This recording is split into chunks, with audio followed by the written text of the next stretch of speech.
अस्सलामुअलैकुम। आज हम जाने वाले हैं मदीना। मैं पहली बार जा रही हूँ। पहले हमने सोचे थे हम हरमैन हाई स्पीड ट्रेन से जाएंगे, लेकिन वो थोड़ा सा एक्सपेंसिव आ रहा था हमें, तो हमने सोचा क्यों ना बस से जाया जाए। चलिए, ये रही हमारी बस। मैंने सोचा क्यों ना एक बस के लिए पूरा फुल व्लॉग बना ले कि बस से जाने में क्या प्रॉब्लम आता है, क्या नहीं, क्या अच्छा है, क्या बुरा, तो आप लोगों के साथ शेयर किया जाए। और ये हमारी बस जो थी हमारे घर से थोड़ी दूरी पर थी, कुछ 5-10 मिनट वॉक डिस्टेंस पे थी, तो हम पैदल ही चले आए थे। लेकिन हुआ ये कि हम 1 घंटा पहले ही आ गए थे। हम 8 बजने से पहले ही आ गए थे और हमारी बस कुछ 9 बजे निकली थी। और ये मैंने इमली की गोली रख ली थी साथ में, ताकि मुझे उल्टी ना हो। हमने रात के समय का बुक किए थे ताकि हम फ़जर में मदीना पहुंच जाएं। मतलब हमारा जो फ़जर है ना, वो मदीना में होगी। वैसे बस का सफ़र इतना आसान भी नहीं होता है। मैं तो पहली बार कर रही थी, मतलब मज़ा भी आ रहा था और थोड़ी बहुत प्रॉब्लम्स भी थी, वो मैं आपको आगे जाके बताऊंगी। और यहाँ पे ना एक मस्जिद के पास जाके उन्होंने बस रोक दिए थे ताकि जिसको भी फ्रेश वगैरह होना हो, कुछ खाना पीना हो तो जाके खा ले। वैसे 2 जगह हमारी बस रुकी थी ताकि जिसको भी फ्रेश होना हो। ये दूसरी जगह है। पहले वो जो कप वाली थी ना, वो एक जगह थी और ये दूसरी जगह है। यहाँ पर बस रुकी थी, बहुत सारी बस यहाँ पर थी। तो यहाँ पर रुकने के बाद ये हुआ कि यहाँ पे छोटे छोटे होटल्स भी थे और कुछ लोग ऐसे ठेले वगैरह भी लगाए हुए थे, जिसको जो भी खाना पीना हो खा पी लो। और वैसे तो इस बार मुझे जितना भी खाने पीने की चीज़ें थी ना, वो मैंने ले थी, क्योंकि जब भी मैं कहीं आती जाती थी तो नहीं लेती थी, तो वहाँ पर चीज़ें बहुत महंगी होती थी। लेकिन इस बार कैसे लंबा सफ़र था, तो मैंने सारी ही चीज़ें पैक कर ली थी ऑलमोस्ट, खाने पीने की या खाना वगैरह सब कुछ मैंने पैक कर ली थी ताकि मुझे प्रॉब्लम ही ना हो आगे जाके। और यहाँ पे इतनी रश थी, और यहाँ पे जो वॉशरूम वगैरह होते ना, वहाँ पे तो बहुत ही ज़्यादा भीड़ होती, बहुत ज़्यादा। और मैंने यहाँ से 2 सुरमादानी भी ले ली थी, छोटी छोटी सी, कुछ 5 रियाल की 2 मिली थी मुझे, बहुत सुंदर थी वो। और मैंने साथ में ये सीड्स ले ली थी ताकि रास्ते में खाते रहें, सफ़र थोड़ा आसान हो जाए। मुझे तो मैं इतनी स्पीड खा ली थी, बहुत जल्दी ख़त्म हो गया था। फिर हम पहुंच गए थे मस्जिद कुबा पर। यहाँ पे नमाज़ पढ़नी होती है। वैसे हर चीज़ बहुत ही जल्दी करना होता है, बहुत जल्दी जल्दी, ज़्यादा वक्त होता नहीं है, क्योंकि जो लेट करता है ना, मैंने तो देखी थी बस वाले, उन्हें वहीं छोड़ देते हैं। और यहाँ पे चप्पल रखने की जगह होती है, तो आप अपना चप्पल ले आके रख सकते हो। वैसे नमाज़ पढ़ के हम वहाँ से निकल गए थे। और यहाँ से निकलने के बाद ना, हमें काफ़ी सुंदर सुंदर मस्जिद दिखी थी। वैसे ये होता है ना कि जैसे कोई लेट कर रहा है तो उसकी वजह से दूसरों को डिस्टर्ब ना हो, इसलिए उनको वहीं छोड़ देते हैं। और वहाँ से ज़्यादा दूर नहीं होता है मदीना, तो आना आसान होता है, टैक्सी वगैरह मिल ही जाती है। तो 2 लोग को तो वहाँ छोड़ दिया गया था, लेकिन मस्जिद कुबा पे नहीं, उहद की पहाड़ी पर 2 लोग को तो छोड़ दिया गया था वहीं पे, क्योंकि काफ़ी लेट हो रहा था और सब बोल रहे थे कि जल्दी करो वरना फजर की नमाज़ छूट जाएगी। दूसरों को लेट हो रहा था तो सब बोल रहे थे हमें जल्दी चलो जल्दी चलो, इसलिए यहाँ पर 2 लोगों को छोड़ ही दिया गया था ऑलमोस्ट। वैसे यहाँ पे भी बहुत कम वक्त मिला था हमें, और ये था कि बस काफ़ी दूर रुकती, तो आप काफ़ी दूर तक चल के जाना पड़ता है, इसलिए आप थोड़ा सा वॉक की पहले ही प्रैक्टिस कर लें। मुझे पता भी नहीं था ये चीज़ कि इतना जल्दी जल्दी करना होगा, क्योंकि मेरा पहली बार था बस से, और मदीना भी मैं पहली बार ही जा रही थी, तो मुझे कोई आइडिया था नहीं। मैं काफ़ी आराम आराम से चल रही थी। लेकिन आप बहुत फटाफट करना, क्योंकि इस वजह से फिर आपको छोड़ दिया जाएगा बस से, अगर आप जा रहे हैं तो फिर आपको वहाँ से टैक्सी करके जाना पड़ेगा। तो यहाँ से तो हम बहुत फटाफट निकले, जैसे तैसे करके 2 लोग को तो छोड़ दिए। उसके बाद जब हम मदीना पहुँचे, मतलब 2 जगह आपको रुकते, एक मस्जिद कुबा पर, एक ऊँट पहाड़ी पर, और उसके बाद आपको जाना होगा डायरेक्ट मदीना। और यहाँ हम मदीना पहुँच गए थे। अब यहाँ पे क्या होता है, जैसे मक्का में होता है, पहले आपको गाड़ी पार्क करनी पड़ती है, फिर वहाँ से आपको टैक्सी लेनी पड़ती है, वैसे यहाँ पे भी होता है। पहले यहाँ बस पार्क करना पड़ता है, इसके बाद यहाँ से आपको वो बहुत सस्ती होती है, कुछ 2 रियाल 5 रियाल की मिल जाती है।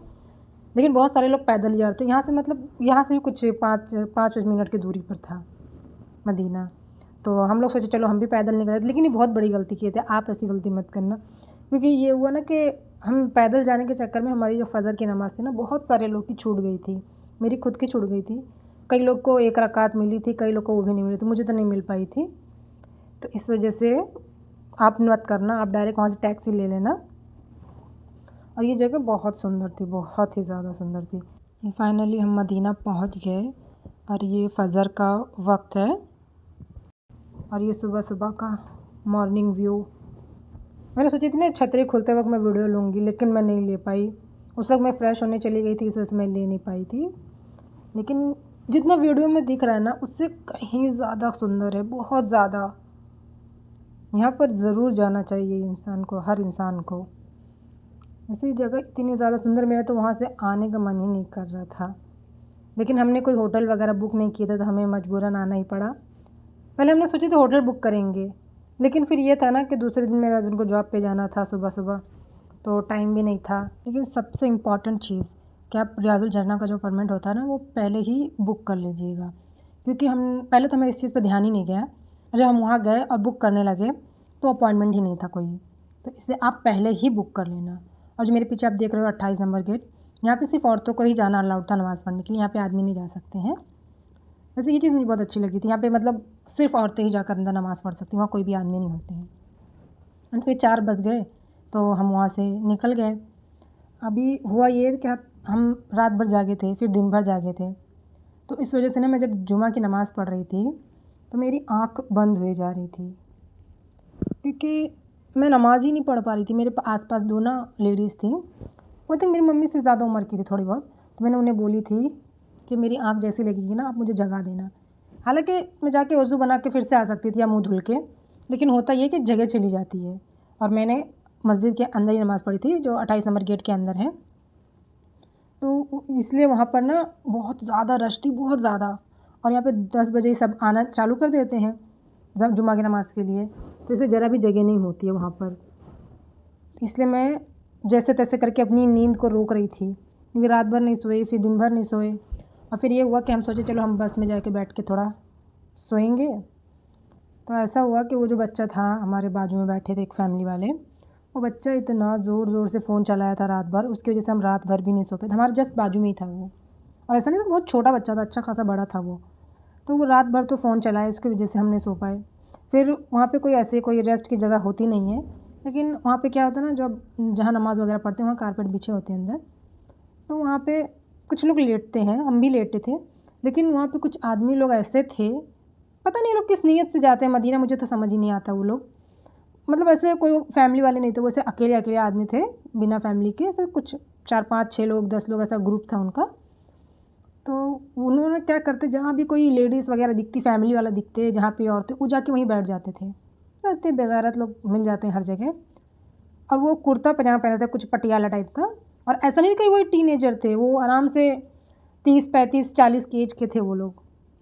और वहीं जाके वो लोग लेट जाते थे, और बाकायदा लेट के सर के नीचे हाथ रख के वो जहाँ भी फीमेल्स वगैरह होती उनकी तरफ चेहरा करके सो रहे थे। मतलब ऐसा नहीं कि आँख बंद करके सो रहे थे, बस उन्हीं की तरफ देखे जा रहे थे वो लोग। ऐसे लोग निहायत ही वाहियात लोग मिल जाते हैं हर जगह पे। पता नहीं कौन सी नीयत से लोग जाते हैं मदीना, मुझे तो समझ में ही नहीं आता है। और जब जुमा ख़त्म हो गई थी तो हमने थोड़ा 1 घंटे तक वहाँ पे थोड़ा रेस्ट किए थे कि थोड़ा रेस्ट कर लें, फिर थोड़ा हम देख लें, आस-पास घूम फिर लें, क्योंकि पता नहीं दोबारा यहाँ मौका मिले आने का ना होने का। और वो जगह इतनी बड़ी होती है ना, इतनी बड़ी हो कि आप, मुझे नहीं लगता कि आप कुछ घंटे में आप उसे कवर कर सकते हो। एक पूरा दिन जाएगा उसे कवर करने में अच्छे से, हर जगह जाने में, नमाज़ पढ़ने में। वो जगह इतनी ज़्यादा सुंदर होती है और बहुत ज़्यादा बड़ी है, बहुत ज़्यादा। लेकिन हमारे पास इतना वक्त ही नहीं हो पाया था, और हम तो रियाजुल जन्नह में नमाज़ भी नहीं पढ़ पाए थे, क्योंकि हमारा अपॉइंटमेंट बुक भी नहीं था। और फिर हमने सोचा वहाँ जाके बुक कर लें जब, तो अपॉइंटमेंट ही नहीं थी, तो हम उसमें जा ही नहीं पाए थे। वो चीज़ हमारी मिस हो गई। तो हमने सोचा चलो जुमा के बाद 1 घंटा आराम किए, सुबह थोड़ा बहुत आस-पास गए, खाए, और थोड़ा बहुत छोटी-मोटी शॉपिंग वगैरह कर लिए, क्योंकि ज़्यादा टाइम था नहीं हमारे पास। और फिर हम वहाँ से निकले जैसे-तैसे करके, कुछ आई थिंक 4:30 बज गए थे हमें वहाँ से निकलते-निकलते। 4 बजे की हमारी बस थी और 4:30 बजे हम वहाँ से निकल ही गए थे ऑलमोस्ट। वैसे शाम का वक्त तो इतना ज़्यादा सुंदर था, वहाँ पे सारे वक्त सुंदर होते हैं, फ़जर में भी काफ़ी अच्छा लग रहा था वहाँ पे, और जुमा के वक्त तो इतनी रश, बहुत सुंदर था। बट पता नहीं फिर दोबारा कब जाने का मौका मिले वहाँ पर। छोटी सी इन्फॉर्मेशन मैं मक्का की भी डाल देती हूँ, क्योंकि जब हम वहाँ गए थे ना उम्रा के लिए, वैसे तो मैं 2 बार जा चुकी हूँ। तो जब मैं फ़र्स्ट टाइम गई थी तो मैंने देखी थी एक औरत ने आई मेकअप कर रखी थी। देखो उनकी चॉइस है, लेकिन ये होता है कि आप कहीं जा रहे हो तो थोड़ा-सा जानकारी इकट्ठा कर लेनी चाहिए। हालाँकि मैं भी कोई इतनी ज़्यादा जानकारी नहीं है मेरे पास भी, लेकिन एक छोटी-मोटी तो इंसान को जानकारी निकाल लेनी चाहिए थी। और कई लोग तो दोनों कंधों को ढक के उम्रा कर रहे होते हैं।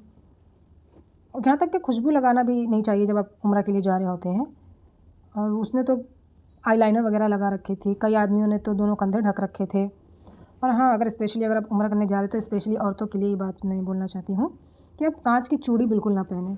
क्योंकि जब मैं गई थी ना तो एक काँच का टुकड़ा मतलब चूड़ी का टुकड़ा मेरे पैर के नीचे आते-आते बजा था, क्योंकि जब मैं चल रही थी ना सफ़ा मरवा पे, तो एक प्लास्टिक का ढक्कन था टूटा हुआ, जैसे रोज़ वाटर के ऊपर ढक्कन वगैरह होता है, वो टूटा हुआ ढक्कन मेरे पैर में लग गया था। लेकिन ये होता कि हल्का लगा था, ज़ख्म नहीं हुआ था मुझे। और जैसे मैंने वो ढक्कन उठा के 2 कदम आगे बढ़ी थी, मुझे काँच की चूड़ी का टुकड़ा मिला था।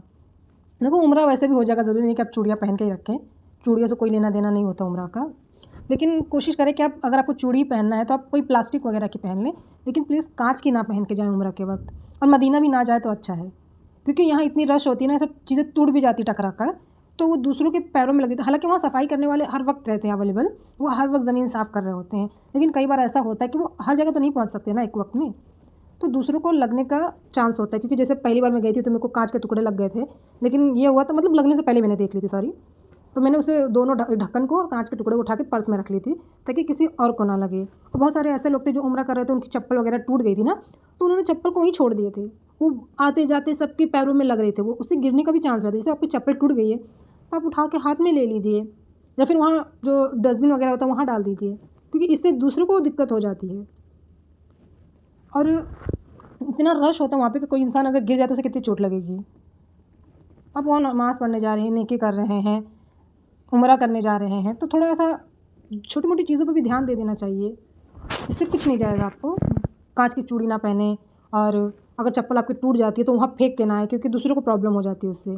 क्योंकि मदीना में तो चप्पल की जगह होती है मस्जिद के पास, लेकिन वहाँ पे थैली भी अवेलेबल होती है। कुछ लोग थैली में करके रख सकते हैं, कुछ लोग ऐसी चप्पल पहन के चल भी रहे होते हैं। और मक्का में भी ऐसा होता है कि चप्पल पहन के चल रहे होते हैं। बस चप्पल पाक होनी चाहिए और कुछ नहीं, मतलब चप्पल पहन के चलना अलाउड होता है, बस पाक होनी चाहिए वो। लेकिन मदीना में चप्पल रखने की जगह होती है और मक्का में नहीं होती है। और मदीना में भी हर जगह नहीं होती है, कुछ-कुछ जगह पे होता है चप्पल रखने की जगह, और मक्का में कहीं भी नहीं होता है चप्पल रखने की जगह। वहाँ पे सिर्फ थैली अवेलेबल होती है, आप उस थैली में रख के अपने साथ लेके चल सकते हैं। और कई लोग तो चप्पल पहन के ही उम्रा कर रहे होते हैं, और कई लोग थैली में रख के उसे कर रहे थे, कई लोग बिना चप्पल के ही कर रहे थे, ये आपकी चॉइस है। बस चप्पल पाक होनी चाहिए। और एक और छोटी-सी इन्फॉर्मेशन है मदीना की, अगर आप फ़जर के वक़्त जा रहे हैं, तो वहाँ ना बहुत ज़्यादा ठंड होती है। मुझे इशा का नहीं पता, लेकिन फ़जर के वक़्त गई थी, तो मैं अपना एक्सपीरियंस बता रही हूँ। वहाँ ठंड बहुत ज़्यादा होती है, तो इसलिए आप शॉल, स्वेटर कुछ भी अपने साथ कैरी कर लेना। और हाँ, वहाँ पे हर जगह कारपेट नहीं होता जिस पे अपन नमाज़ पढ़ते हैं, तो इसलिए आप अपने साथ कोई मुसल्ला भी एक कैरी कर लेना, क्योंकि हम जब गए थे तो कुछ लोग अपने साथ मुसल्ला भी कैरी किए हुए थे। तो मुसल्ला, शॉल या स्वेटर ज़रूर कैरी कर लेना अपने लिए। इतनी चीज़ याद से ज़रूर ले लेना। और ये थोड़ी-सी मैंने शॉपिंग भी कर ली थी, क्योंकि ज़्यादा टाइम था नहीं, और हम खाने के लिए निकले थे, तो मुझे ये दुकान दिखी थी, तो मैंने वहाँ से कुछ चीज़ें ले ली थी। हम सोचे थे और भी आगे जाके लेंगे, लेकिन फिर हमारे पास टाइम नहीं था, हमारे बस का टाइम हो गया था 4 बजे का, हमें बस में पहुँचना था 4 बजे, तो इसलिए हम और आगे नहीं जा पाए थे। ये मैंने मुसल्ले ली थी, ये बहुत सुंदर लग रहा था। मतलब मेरे पास ऐसे लंबे डिज़ाइन के थे, ऐसे मीनार टाइप में, आई डोंट नो क्या बोलते हैं इसको, तो ये वाले मुझे लेने थे, तो मुझे बहुत सुंदर लग गए थे और बजट में भी थे, तो मैंने 2 ले ली थी। मैं मतलब मेरा इरादा था और लेने का, ताकि मैं बाँट सकूँ ले जाके इंडिया में, लेकिन उतना टाइम भी नहीं था मेरे पास, बहुत कम वक़्त था और बहुत सारे ऑप्शन थे, ढूँढने में बहुत टाइम भी जा रहा था, तो मैंने 2 ही मुसल्ले लिए। और एक तो मैंने लुलु से भी ले आई थी पहले, तो ये 2 ली थी मैंने। ये इसका जो डिज़ाइन था वो बहुत ही शाइनी था। ये बहुत हैवी नहीं था मटेरियल, थोड़ा लाइट वेट में था, लेकिन बहुत सुंदर लग रहा था। और इस पे ये बो भी लगा हुआ था, मतलब बहुत ही सुंदर लग रहा था ये। हालाँकि मेरे हस्बैंड को नहीं पसंद आ रहा था, लेकिन मुझे बहुत पसंद आया था, तो मैंने ये 2 ले ली थी, 2 शेड में।